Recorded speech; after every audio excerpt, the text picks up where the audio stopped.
നമ്മുടെ മിനിയൂട്ടിക്ക് വന്നൊരു മാറ്റങ്ങളെ ഇത് മലപ്പുറം ജില്ലയിലുള്ള മിനിയൂട്ടി എന്ന് പറഞ്ഞ സ്ഥലമാണ്. ഊട്ടിയെ പോലെ തന്നെ ചെറിയ തണുപ്പ് നമുക്കവിടെ ഫീൽ ചെയ്യും. വലിയ തണുപ്പില്ലെങ്കിലും നല്ലോണം കോടൊക്കെ ഇറങ്ങുന്ന ഒരു പ്രദേശമാണിത്. ഈ ഒരു മിനിയൂട്ടിക്ക് 2 വർഷങ്ങൾ കൊണ്ടാണ് ഈ ഒരു മാറ്റങ്ങളൊക്കെ സംഭവിച്ചത്. ഇപ്പോൾ ഇവിടെ 4 പാർക്കുകൾ പ്രവർത്തിക്കുന്നുണ്ട്.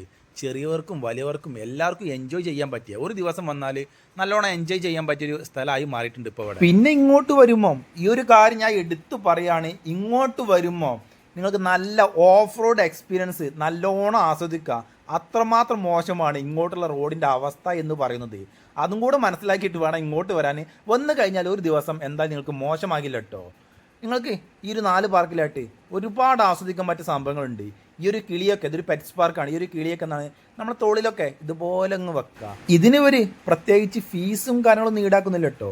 പെറ്റ്സ് പാർക്കിൻ്റെ അകത്തോട്ട് കയറാനുള്ള ഒരു ഫീസ് ഉണ്ട്. ആ ഫീസ് മാത്രം കൊടുത്താൽ മതി. ഇന്ന് 50 രൂപയായിരുന്നു ഫീസ്, മുന്നേ വന്നപ്പോൾ 25 രൂപയായിരുന്നു. എന്തായാലും ഡബിൾ ആക്കിയിട്ടുണ്ട്. ഇനിയിപ്പോൾ 50 രൂപയാണെങ്കിലും കൂടുതലായിട്ട് എനിക്ക് തോന്നിയിട്ടില്ല. എന്തുകൊണ്ടെന്നാൽ 50 രൂപയ്ക്ക് ആസ്വദിക്കാൻ പറ്റിയ സംഭവങ്ങളൊക്കെ ഈ ഒരു പെറ്റ്സ് പാർക്കിനകത്തുണ്ട്. ഇവിടെ പലതരം കിളികളുണ്ട്. എല്ലാ കിളിയും നമുക്ക് എന്താണ് ഇതേപോലെ തൊഴിൽ വെക്കണമെങ്കിൽ വെക്കുക. അതിന് പ്രത്യേകിച്ച് ഫീസ് കൊടുക്കണ്ട. പിന്നെ ഇവിടെ ഓന്തുണ്ട്, പറക്കുന്ന അണ്ണാനുണ്ട്, വവ്വാലുണ്ട്, പലതരം പൂച്ചകളുണ്ട്, പാമ്പുണ്ട്, ഓന്തുണ്ട്, പിന്നെ കുതിരകൾ, അതുപോലെ ഐറ്റംസുകളൊക്കെ ഉണ്ട്. പിന്നെ അതുപോലെ ഒട്ടകമുണ്ട്. അങ്ങനെ പലതരം ഐറ്റംസുകൾ ഈ ഒരു പെറ്റ്സ് പാർക്കിനകത്തുണ്ട്. അതുകൊണ്ടാണ് പറഞ്ഞത് 50 രൂപ കൂടുതലായിട്ട് എനിക്ക് തോന്നിയിട്ടെന്ന് പറയാൻ കാരണം. പിന്നെ അതേപോലത്തെ കളർ മീനുകളുണ്ട്. നമുക്ക് കൈയിട്ടൊക്കെ തീറ്റ കൊടുക്കാം നമുക്ക്.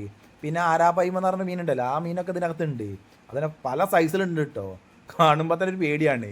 അതിൽ പാമ്പുണ്ടില്ലേ, ഈ ഒരു പാമ്പിനെ ഒരു ചെക്കൻ തോളിലേക്ക് വെക്കാനുള്ള പുറപ്പാടിലാണ്. പക്ഷേ പേടിച്ചിട്ട് ചെക്കൻ വെച്ചിട്ടില്ല. ഞാൻ പറഞ്ഞ ഓന്ത് ഇതാണ് കേട്ടോ.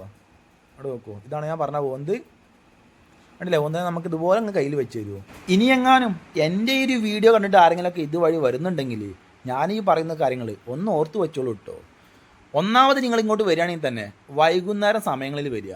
ആ സമയത്ത് വരുമ്പോഴാണ് പ്രത്യേക ഒരു ഭംഗിയൊക്കെ നിങ്ങൾക്ക് ഇവിടെ ഫീൽ ചെയ്യുള്ളൂ.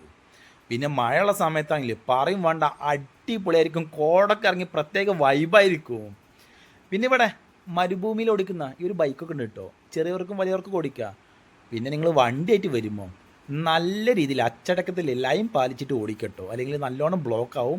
നല്ല രീതിയിൽ ഓടിച്ചാൽ പെട്ടെന്ന് നമുക്ക് ഇവിടെ വന്നിട്ട് പോവാം. അതായത് നല്ലോണം ആൾക്കാരാണ് ഇവിടെ ഡെയിലി വന്ന് പോകുന്നത്. കാരണം 4 പാർക്കുകൾ പ്രവർത്തിക്കുന്നുണ്ട്. 2 വർഷം കൊണ്ടാണ് ഈ ഒരു ഡെവലപ്മെൻ്റ് ഒക്കെ ഇവിടെ വന്നിട്ടുള്ളത്. 2-3 വർഷം എന്ന് പറയാം. ആ ഒരു സമയം കൊണ്ട് എത്രമാത്രം ഡെവലപ്പ് സംഭവിച്ചത്. പിന്നെ ഈ ഒരു ഗ്ലാസ് ബ്രിഡ്ജാണ് കേരളത്തിലെ ഏറ്റവും വലിയ ഗ്ലാസ് ബ്രിഡ്ജ് എന്ന് ഇവർ അവകാശപ്പെടുന്നത്. ഇവർ പറയുന്നതാണ്, കറക്റ്റായിട്ട് എനിക്കറിയില്ല. എന്നാൽ നല്ല നീളും ഹൈറ്റൊക്കെ കാര്യങ്ങളെല്ലാം ഇവിടെ ഉണ്ട്. ഇനി ഇതെല്ലാം നിങ്ങൾ കണ്ട് ആസ്വദിച്ച് തിരിച്ച് പോകുമ്പോഴും ഞാൻ മുന്നേ പറഞ്ഞ പോലെ തന്നെ വാഹനങ്ങളൊക്കെ ലൈൻ പാലിച്ചിട്ട് നല്ല വൃത്തിയിൽ ഓടിച്ചു പോവുക. കുത്തിത്തിരിക്കി പോയാൽ ബ്ലോക്കിൽ പെടും.